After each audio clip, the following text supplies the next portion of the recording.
This is Shahabuddin Milon channel, এবং আমরা তার আজকে আমাদের পাখির বাসা প্রতিস্থাপন কর্মসূচির আরেকটা সিজন আমরা শুরু করছি। আরেকটা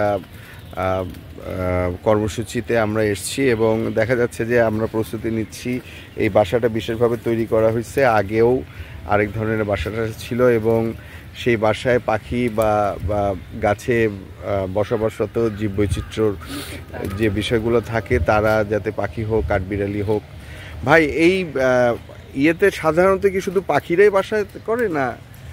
এটাতে শুধু পাখি নয়, কাঠবিড়ালি আছে। কাঠবিড়ালিদের জন্য খুব নিরাপদ।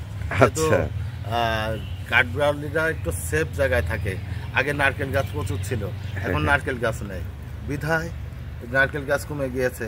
ওরাও সেই রকম তেমন জায়গা করতে পারে না, যেহেতু ওরা যখন বাসা করে তখন ওই পাট জাতীয় যেসব জিনিস আছে, তারপর নারকেল গাছের যে সুতা টাইপের জিনিসপত্র করতে পারে, ফাইবার, হ্যাঁ, এই ধরনের জিনিস দিয়ে ওরা বাসা তৈরি করে। যখন এটা পায় ওদের খুব আনন্দ হয়। দেখলাম যে অনেক কটা বাসাতে, এবং পাখিকে আপনাদের একটা ভিডিওতে দেখলাম যে পাখিকে সরাই দিয়েও বাসা দখল করছে।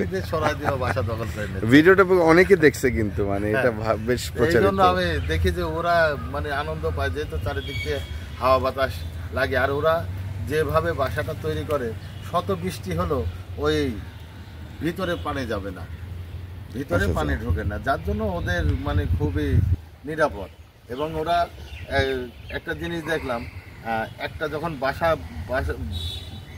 পাখি যদি বাসা করে, সে পাখিকে ওরা সরিয়ে দিয়ে ওই বাসাটাকে দখল করে নেবে। পাখি যেরকম ছানা তুলে নিয়ে চলে যায়, তারপরে কিন্তু আর পাখি ঢোকে না এর ভিতরে। কিন্তু কাঠবিড়ালির ক্ষেত্রে এটা না। কাঠবিড়ালি যখন বাসা করবে, ছানা তুলবে এবং সবসময় কাঠবিড়ালি এটার ভিতরে থাকবে।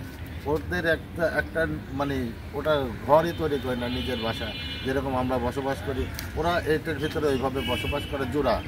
জোড়া বেশি, আবার ওই বাচ্চা বড় হলে বাচ্চাকে বের করে দেবে, কিন্তু বাচ্চাকে রাখবে না। তারপরে ওরা জোড়া ধরে থাকে। এরকম আমার বাড়িতেও আছে কয়েকটা হাড়ির ভিতরে, ওই জোড়া ধরে এরকম থাকে।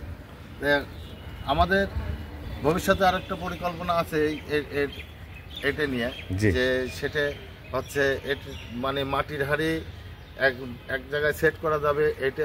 এটা হচ্ছে গাছের ডালে দিলে এটা নিরাপদ থাকে পাখি, যেরকম তেমনই একটা কাঠ দিয়ে কৃত্রিম ভাবে ওদের জন্য একটা বাসা তৈরি করার একটা চিন্তা ভাবনা আছে। যে বাসাতে টিয়া পাখি সহ মানে এই যে বড় পাখিগুলো একটু থাকতে পারে, যে টিয়া পাখি, তারপরে ওই পেঁচা, লক্ষ্মী পেঁচাটা বড়, লক্ষ্মী পেঁচাটা এর ভিতরে বাসা করে না, এর ভিতরে বাসা করে নিম পেঁচা। এই যে এখন নিম পেঁচা ডিম পাড়ার সময়, এখন নিম পেঁচা কিন্তু এই বাসাগুলো দখল করে নিম পেঁচা বাসা করবে। এবং নিম পেঁচা বাসা করে, নিম পেঁচা কিন্তু আবার এর ভিতরে থাকে। নিম পেঁচা ওই কিসের মতো, ওই কাঠবিড়ালির মতো।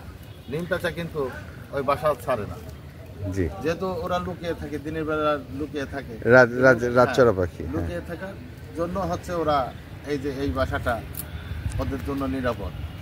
এরকম কয়েকটা বাসা আছে যে নিম পেঁচা থাকে। এর আগে লাগিয়েছি যেরকম ওই কুঠি বাড়িতে দিয়েছে, ওখানে দেখে যে নিম পেঁচা এইভাবে বাসা করে আছে। আসলে ভালো লাগে যে ওদের জন্য একটা কিছু করতে পারলে মানে মনে একটু শান্তি লাগে। আপনারাও চেষ্টা করবেন, দেখবেন যে মনের তৃপ্তিটা হচ্ছে বড় তৃপ্তি। যে এই জিনিসটা যদি করে একটু মনে শান্তি পাওয়া যায়, সেটা হচ্ছে বড় শান্তি।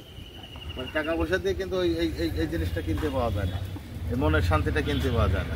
তাহলে আজকে কয়টা হাড়ি ইনফ্যাক্ট হবে, প্রতিস্থাপন হবে? এখানে আছে 17টা। শেষ হয়ে গেলে আরো আছে। হাড়ির সংখ্যা প্রচুর আছে। এখন আপনার স্টকে মোট কতগুলো হাড়ি আপনি নিয়ে প্রস্তুত? 720-25টা আছে। 720-25টা, এখন 720-25টা আছে। এইগুলো সব বিভিন্ন স্থানে আমরা টাইম টু টাইম লাগাই। এবারও এই শুরু হয়েছে লাগানো, এরা কিছু লাগানো হয়েছে এর আগে বিভিন্ন জায়গায়। কিন্তু আমরা একটু প্রচার কম করি, যেহেতু লুকিয়ে থাকাই ভালো, লুকিয়ে থাকতে ভালো লাগে, এই জন্য প্রচারটা একটু দিয়ে যে মানুষকে সচেতন করার জন্য এবং মানুষকে উৎসাহিত করার জন্য, যে আপনারাও যদি এরকম আপনাদের নিজ নিজ স্থানে যদি আপনারা যদি ওদের পাশে দাঁড়ান, তাহলে দেখবেন ওরা বন্ধু হয়ে যাবে। প্রকৃতির সাথে, প্রকৃতির প্রতিটা প্রাণী আমাদের সাথে মিশতে চায়, কিন্তু আমরা ওদের সাথে মিশতে জানি না। আমরা ওদের সাথে মানে হিংস্রত্বক আচরণ করি। যদি ওদের ভালোবাসার দৃষ্টিতে দেখি, তাহলে কিন্তু সব প্রাণী আমাদের কাছে আসবে। তাহলে নেক্সট কিছু ভিডিওতে আপনার এই গাছ কিভাবে লাগানো হচ্ছে সেগুলোতে আমরা আসবো। আচ্ছা, ভালো থাকুন ভাই। আপনার শুভকামনা এবং আপনার জন্য সর্বাঙ্গীন মঙ্গল কামনা করি সৃষ্টিকর্তার কাছে আপনার এই কর্মসূচির জন্যে, এবং বাংলাদেশের প্রতিটি কর্নারে, প্রতিটি জেলায় আপনার মতো মানুষ তৈরি হোক। ধন্যবাদ বিলন ভাই।